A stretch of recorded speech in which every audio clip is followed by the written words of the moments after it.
Donc, du coup, merci de nous accueillir ce soir pour vous présenter le projet de VRAC. On va au VRAC.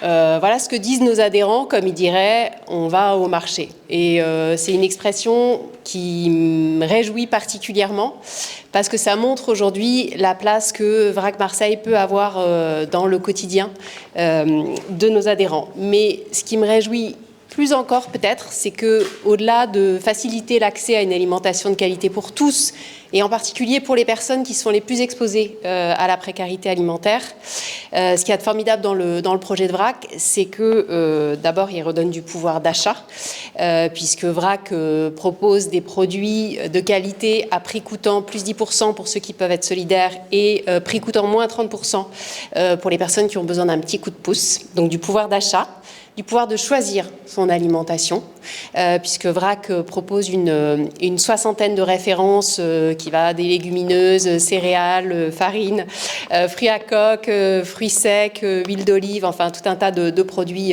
très réjouissants. Et puis surtout, du pouvoir d'agir et du pouvoir de décider collectivement ce qu'est une bonne alimentation. Et ça, c'est quelque chose qui nous tient particulièrement à cœur chez VRAC, c'est que nos adhérents soient vraiment des acteurs du projet, qu'ils choisissent les produits qu'ils vont mettre dans le catalogue et ensuite qu'ils puissent commander et payer au prix juste ces produits. En fait, le groupement d'achat, il se tient dans un lieu fixe, dans un quartier, et systématiquement dans un quartier prioritaire de la ville, parce que c'est ce qu'il y a de fort chez VRAC, c'est qu'en fait VRAC se rend là où les gens vivent, et en particulier dans des quartiers qui sont souvent qualifiés de déserts alimentaires. Donc ces groupements, ils se tiennent dans un lieu fixe, généralement c'est un centre social, et dans ce centre social va s'organiser une distribution, et c'est comme ça que les gens vont pouvoir aller au VRAC. C'est à travers les produits qu'on propose lors de ces distributions qu'on arrive à faire un trait d'union avec les sujets de santé à travers la qualité des produits qu'on propose. Encore une fois, c'est généralement du bio et c'est des produits bruts. Et puis c'est à travers ces distributions qu'on fait aussi le lien avec le monde paysan et toute la question qui est posée autour du prix juste. Et la singularité de VRAC, c'est de référencer peu, mais de référencer bien. Et puis surtout de faire table commune autour de produits qui font envie. En fait, on est tous à s'approvisionner aussi chez VRAC, les salariés, les adhérents, les membres du conseil d'administration, parce que vraiment ces produits sont excellents et très très réjouissants. Donc le réseau VRAC, c'est quoi? Alors voilà, on y est. Le réseau VRAC, en fait, il existe depuis plus d'une dizaine d'années. Il a essaimé dans une vingtaine de villes en France et même en Belgique maintenant. C'est un réseau qui nous donne quand même certains atouts, puisqu'il a la force du national. Il met à disposition du local des outils, des formations pour les salariés et puis surtout une visibilité auprès d'instances nationales à travers un vrai travail de plaidoyer.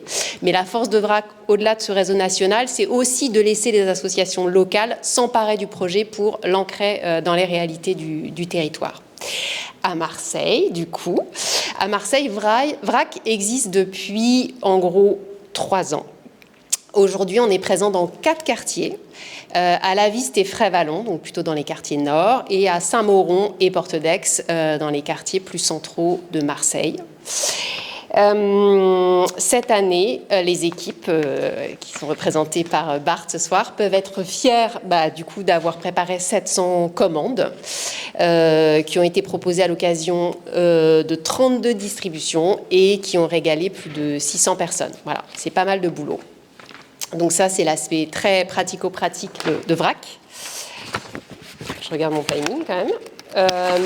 Mais au-delà des distributions, je pense que ce dont les équipes peuvent être encore plus fières, c'est le fait d'avoir réalisé un vrai travail d'animation collectif pour justement faire croître le pouvoir d'agir de nos adhérents.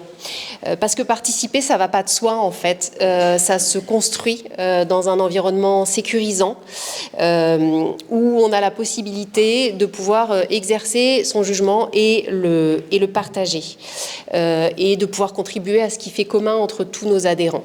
Et ces animations, elles ont pris tout un tas de formes, dont des clubs produits, des clubs démocratie alimentaire, mais aussi et surtout peut-être à l'intégration de nos adhérents cette année dans le conseil d'administration de VRAC Marseille, avec un soin qui est vraiment apporté aussi par les équipes sur le fait de préparer ces conseils d'administration avec nos adhérents pour leur permettre de s'approprier les sujets, les préparer, et du coup de pouvoir exprimer leur point de vue le jour du conseil d'administration.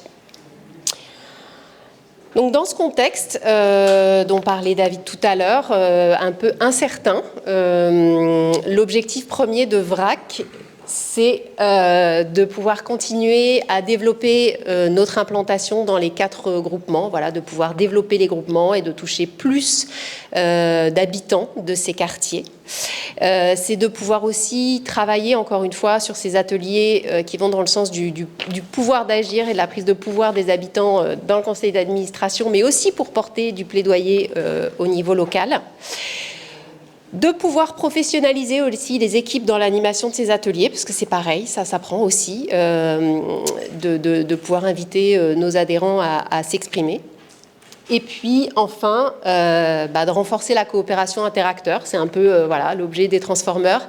Nous aussi, on est dans cette dynamique de pouvoir travailler avec des structures qui partagent nos valeurs pour aller porter, encore une fois, ce plaidoyer localement.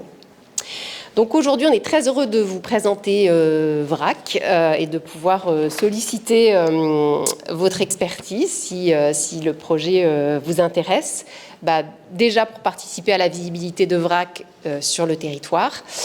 Ensuite, évidemment, si vous connaissez des super financeurs, n'hésitez pas à nous partager vos contacts pour nous permettre de dépendre un petit peu moins des financements publics qui, encore une fois, sont assez incertains dans cette période. Et puis, il y a tout un tas de sujets techniques, logistiques qui se posent régulièrement à nos équipes et sur lesquels on serait très heureux aussi d'avoir votre éclairage.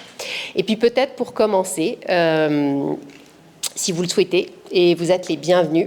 Vous aussi, vous pouvez aussi aller au VRAC, dans le quartier de votre choix, en adhérant à l'association. Merci beaucoup.